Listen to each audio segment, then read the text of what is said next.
бермей, құрметті білім алушылар, біз өткен 4-ші зертханалық сабағымызда бензол қатарындағы ароматты көмірсутектер, арендер тақырыбы бойынша өттік. Біз өткен сабақта бензолдың құрылысын, изомериясын, олардың номенклатурасын, рационалды номенклатура бойынша бензол атауын жалғап аталуын, және де алыну жолдарын, химиялық қасиеттерін, табиғи көздерін және де маңызды өкілдерін айтып тоқталып өттік. Енді бүгінгі біздің 5-ші зертханалық сабағымыздың тақырыбы ароматты көмірсутектер, арендердің галоген, сульфонитро туындылары және тұрақты даму мақсатындағы сульфа қосылыстар және тұрмыстық тазалау құралдарының экологиялық қауіптілігі. Осы тақырып бойынша бүгінгі сабағымызды бастаймыз. Және де осы ароматты көмірсутектер бойынша бүгінгі сабаққа қайсымыз дайындалып келдік? Кім айтады? Ал шығып айта қойыңыз. Ең алдымен ароматты көмірсутектердің галоген туындыларын қарастыратын болсақ, ароматты көмірсутектердің галоген туындылары дегеніміз молекуласында бензол сақинасымен байланысқан немесе бүйір тізбекте галогендер орналасқан атомдар тобы болып табылады. Оларды бізде галоген арендер деп атайды, немесе ароматты көмірсутектердің галоген туындылары деп атайды. Ең алдымен біз олардың алыну жолдарына тоқтала кетсек, ең алдымен ароматты көмірсутектердің галоген туындыларының алыну жолдарын қарастырайық. Жалпы галогендер деп тұрғанымыз, олар бізде 7-ші топтың элементтері, яғни біздегі фтор, хлор, бром, йод секілді элементтердің біздегі бензол сақинасымен байланысы болып табылады. Біз қазір ең бірінші хлорлау арқылы, яғни хлорлау арқылы біз бензол сақинасына хлор қосу арқылы ароматты көмірсутектердің галоген туындыларын аламыз. Мынау біздегі бензол сақинасы, оған біз хлорды қосамыз. Жалпы бізде алыну жолдары кезінде олар бізде бензол сақинасына тікелей қосылады, немесе бүйір тізбекке қосылады. Біз оларды анықтау үшін ең алдымен, егерде олар бізде катализаторлардың қатысында, яғни бізде катализаторлар темір хлориді, алюминий хлориді секілді біздегі тағы басқа катализаторлардың қатысында олар бізде бензол сақинасына келіп қосылады. Яғни бізде мына жерде катализатор рөлін темір хлориді атқарып тұр. Бұл жерде бізде бензол сақинасына келіп галоген туындымыз қосылады. Мынау біздегі бензол сақинасы, бізде мұнда келіп хлор қосылады, және де бізде H хлор түзіледі. Ал бізде және де мынау бізде бензол сақинасына қосылып тұр. Енді біз толуолдың жалпы хлорлануын қарастырып көрейік.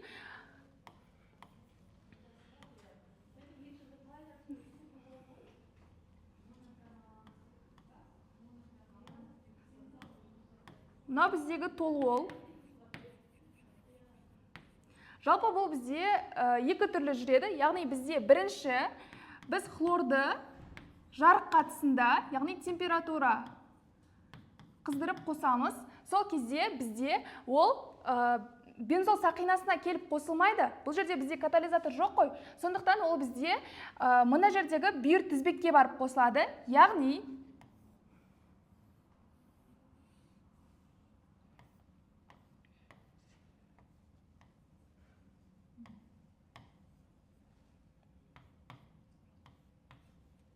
бізде мұнда толуолға жарық қатысында, яғни бұл жерде бізде ешқандай да катализатор жоқ. Сол кезде бізде бүйір тізбекке келіп хлор атомы қосылды. Бізде дәл осы әдіспен тағы да дихлорбензолды, трихлорбензолды алуымызға болады. Бізде толуолды енді катализатор қатысында хлор қосатын болсақ,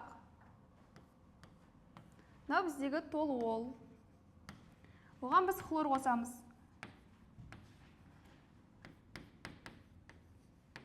Катализатор қатысында жүргізетін болсақ, бізде хлор атомы келеді, біздегі бензол сақинасына барып қосылады.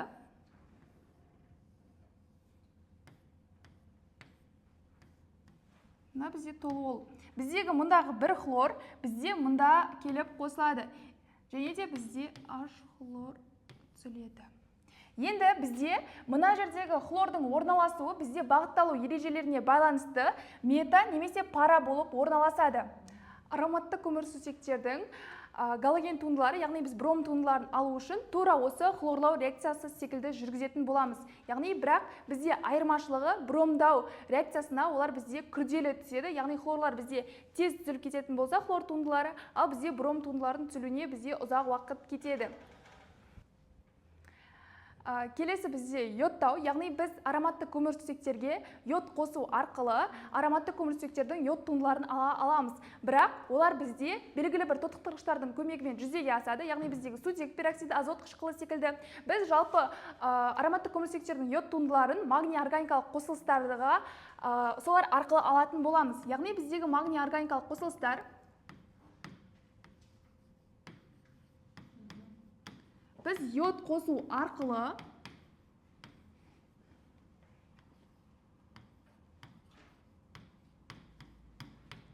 йод бензолды ала аламыз. Мынау біздегі йод бензол. Бізде бұл йод туындыларының алынуы ароматты көмірсутектердің. Біз енді фторлауды қарастыратын болсақ, жалпы бізде фторлау негізінен өте күшті болып келеді. Сондықтан бізде оны ароматты көмірсутектерге тікелей фтор қосу арқылы ала алмаймыз. Оны біз жанама арқылы аламыз. Яғни біздегі басқа туындыларына калий фторидін қосу арқылы жүргізіледі. Мысалы, біздегі гексахлоран немесе гексахлор бензол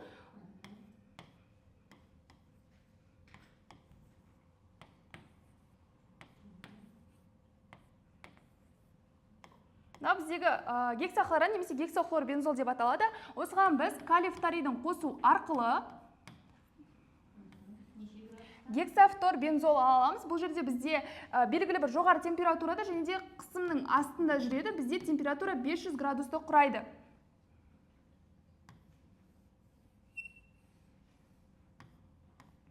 Бізде гексафтор бензол түсіреді.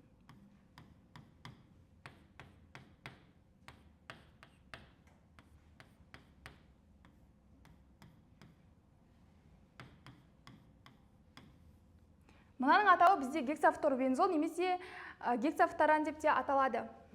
Ароматты диазол қосылыстардан галоген туындылардың барлығын алуымызға болады. Мысалы,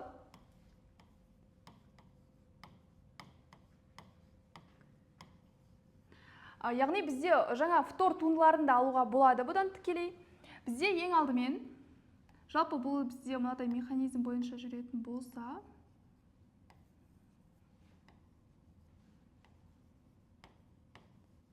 бізде мұнда жалпы хлор туындыларын ала аламыз, яғни С6H5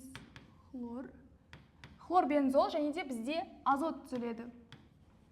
Келесі бізде йод алу, яғни бізде бұл калий ядидінің қатысында қосатын болсақ, нәтижесінде бізде йод бензол түзіледі, калий хлориді түзіледі және де бізде азот түзіледі. Бізде келесі бром туындыларын алатын кезде купрум 2 бром 2-ге қосатын болсақ, бізде бром бензол түзіледі, мыстың хлорид түзіледі және де азот түзіледі. Бізде фтор туындыларында дәл осылай алуға болады. Бірақ ол кезде бізде бензол диазоний тетрабаратына қосу арқылы аламыз. Келесі физикалық және химиялық қасиеттері бойынша қайсымыз шығамыз? Шыға ғой. Жалпы бізде осы галоген арендердің физикалық және химиялық қасиеттеріне тоқталатын болса, галоген арендер олар ароматты қосылыстарға жатады және агрегаттық күй жағынан кристалдық және сұйық болып келеді.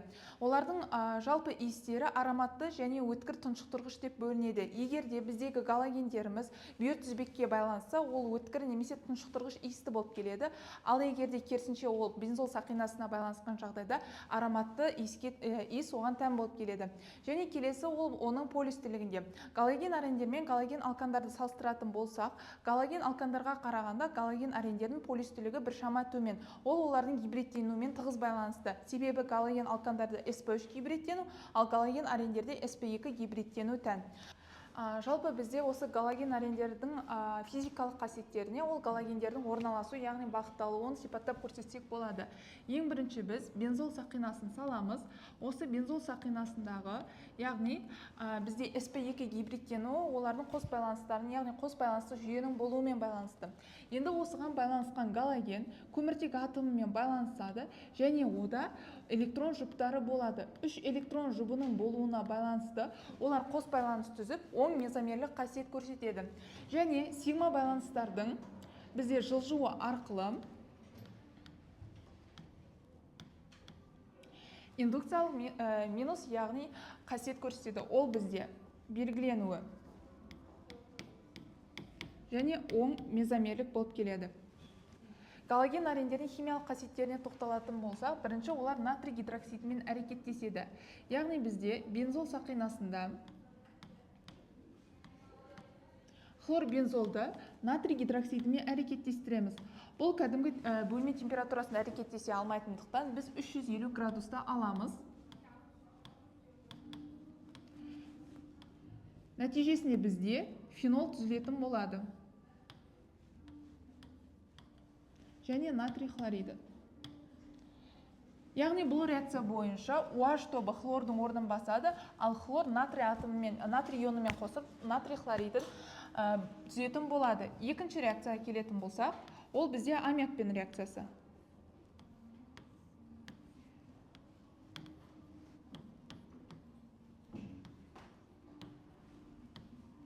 Аммиакпен реакциясында бізде катализатор ретінде мыс және температурада 200 градусты алатын боламыз. Нәтижесінде бізде анилин және де аммоний хлоридінің өзі түзіледі.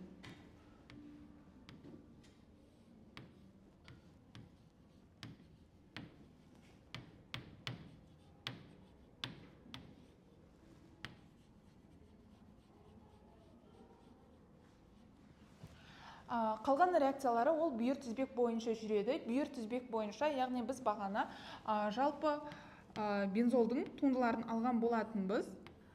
Осы туындыға біз, яғни бұл жерде бізде CH2 хлор орналасады. Бұл натрий гидроксидімен әрекеттескен кезде керісінше хлордың орнын OH басады, ал бізде хлор натрий атомымен қосылып натрий хлоридін түзетін болады. Нәтижесінде бізде галоген туынды қайта түзіледі және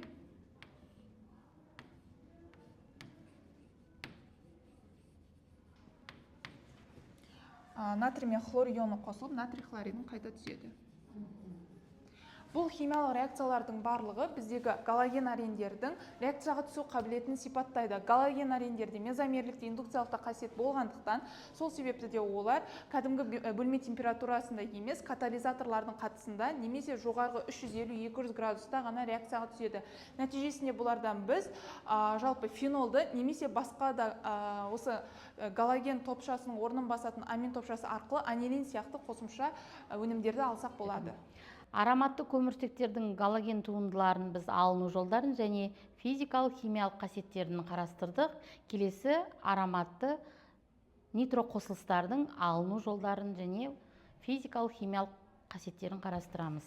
Келесі тақырыбымыз ол бізде ароматты нитроқосылыстар. Ароматты нитроқосылыстар дегеніміз ол бізде молекула құрамында бензол сақинасында бір немесе бірнеше нитро топшалар кездесетін ароматты көміртектерді айтамыз. Оларды бізде нитроарендер деп біз айтаймыз, немесе ароматты нитроқосылыстар деп те атайтын боламыз. Жалпы олардың алыну жолдарына келетін болсақ, нитро топшалар ол бізде міндетті түрде катализатор қатысында жүреді. Бізде HNO3 ароматты нитроқосылысты алу үшін бізде нитро қышқылмен әсер етеміз. Яғни бұл жерде бізде нейтроний катионы және де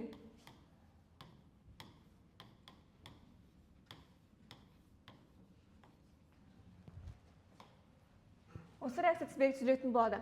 Бұны ароматты нитроқосылыс алуымыз үшін бізге мына тұрған нейтроний катионын әкеліп қосамыз. Нәтижесінде бізде нитро топша сутектің орнын басып, мына жақта бізде сутек бөлініп шығады. Енді осы сутек бізде мына жақта қалған H2S4 тобымен бірлесе отырып, H2SO4 қайта катализатор ретінде бөлініп шығатын болады. Бұл ең алғашқы біздің ароматты нитроқосылыс алуымыздың бір жолы. Келесі ол бізде нитроқосылыстың екінші жолын алу. Жалпы нитро топша ол бізде екінші реттік орын басушы болғандықтан олардың жүруі реакцияға түсуі қиынырақ. Алайда біз белгілі бір жағдай жасау арқылы оларға екінші және де үшінші нитро топшаларды қосуымызға болады.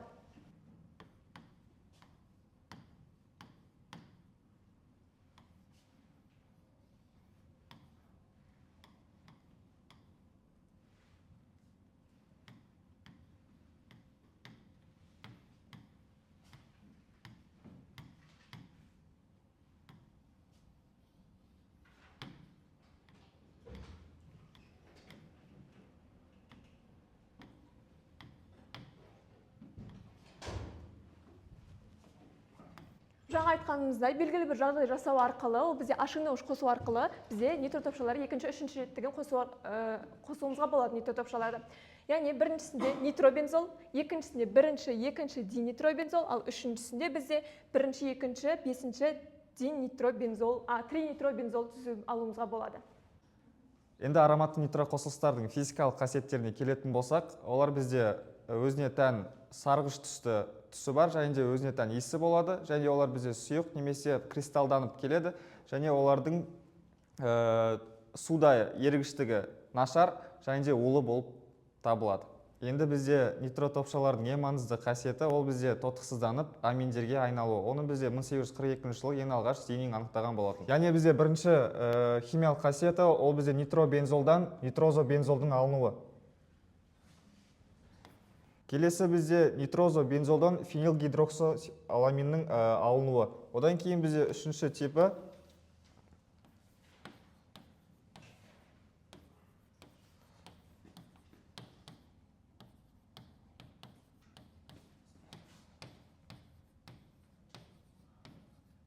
яғни өзіміздің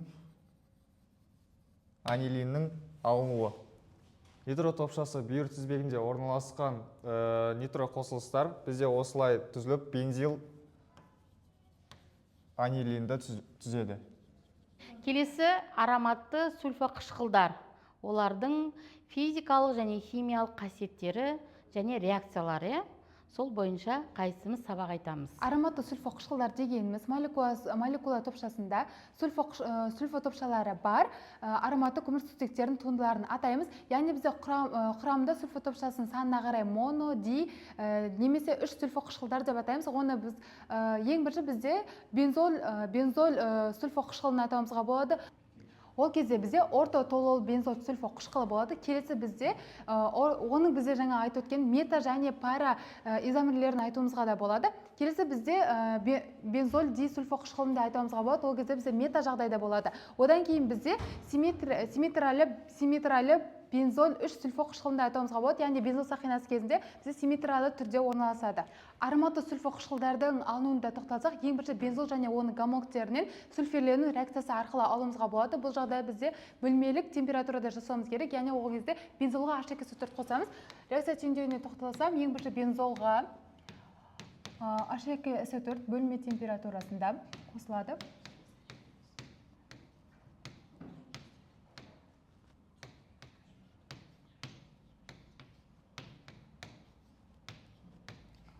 Осылай бізде сонымен қатар бізде су бөлініп шығады. Әдетте бізде сульфирлену реакциясы электрофильді орын басу бойынша жүреді. Яғни қазір схемасын жазатын болсам, бізде гидросульфон ионы бөлініп шығады. Схемасына тоқталатын болсам,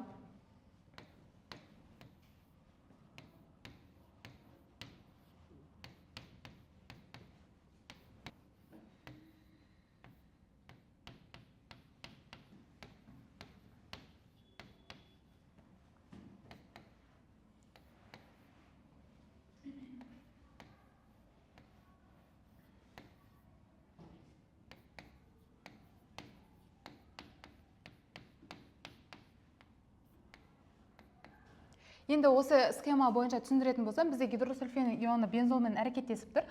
Әрекеттескеннен кейін бізде осы жерде көміртектің қасындағы сутегі әрекеттескендіктен сутек протоны болып бөлініп шығады.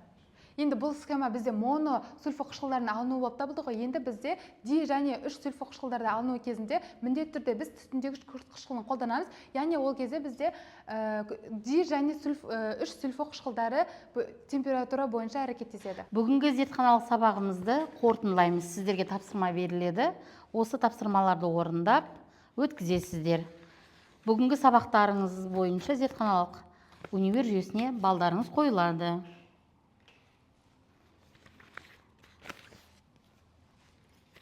Бастап жаза беріңдер.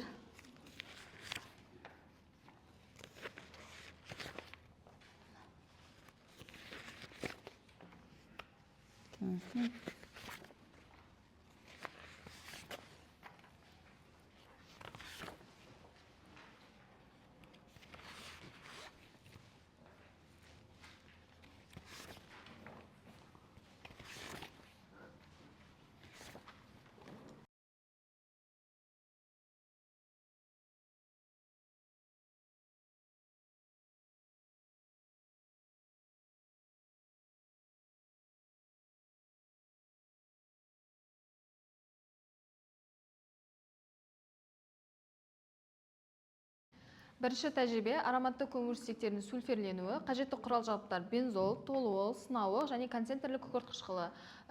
Зертханалық жұмысқа біз 2 сынауықты алып, біреуіне 3 тамшы бензол, екіншісіне 3 тамшы толуол тамызамыз, кейін олардың үстіне 20 тамшы концентрлі күкірт қышқылын тамызатын боламыз.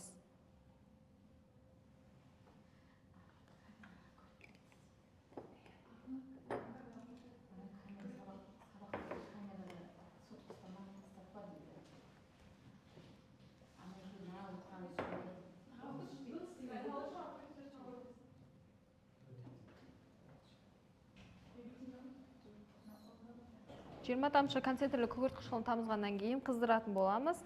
Көмірсутектер бізде қышқылмен эмульсия түзетін болады. Қазір қыздырып жатырмыз.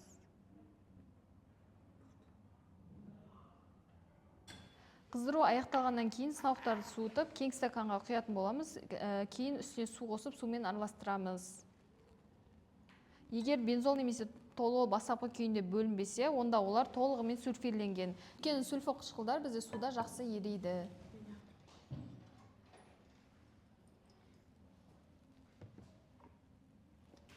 Бірінші тәжірибенің қорытындысы бойынша біз бензол мен толуолдың суда жақсы ерейтінін, яғни сульфо қышқылдардың суда жақсы ерейтінін байқадық. Келесі бізде нитробензолдың нитрленуі. Ең бірінші біз сынауыққа 2 мл H2SO4 құйып алдық. Енді осының үстіне ұнтақталған натрий NO3-ті қосуымыз керек.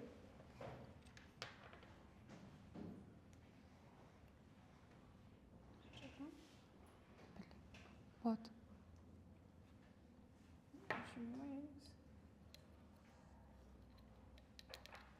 Енді осы қосылған натрий NO3-ті 60-70 градуста су мөлшерінде қыздыруымыз керек, немесе спирт шамда қыздырамыз.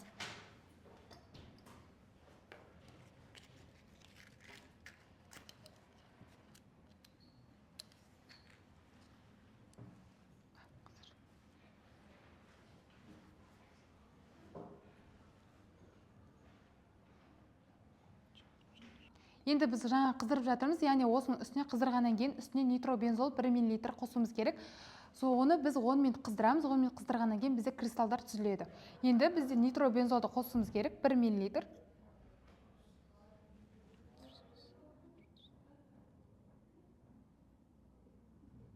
Енді осыны 10 минут қыздырамыз.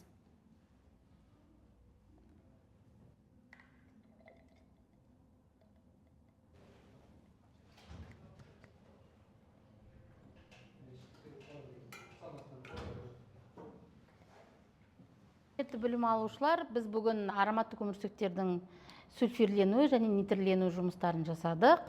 Осымен бүгінгі зертханалық жұмысымыз аяқталды. Қош, сау болыңыздар.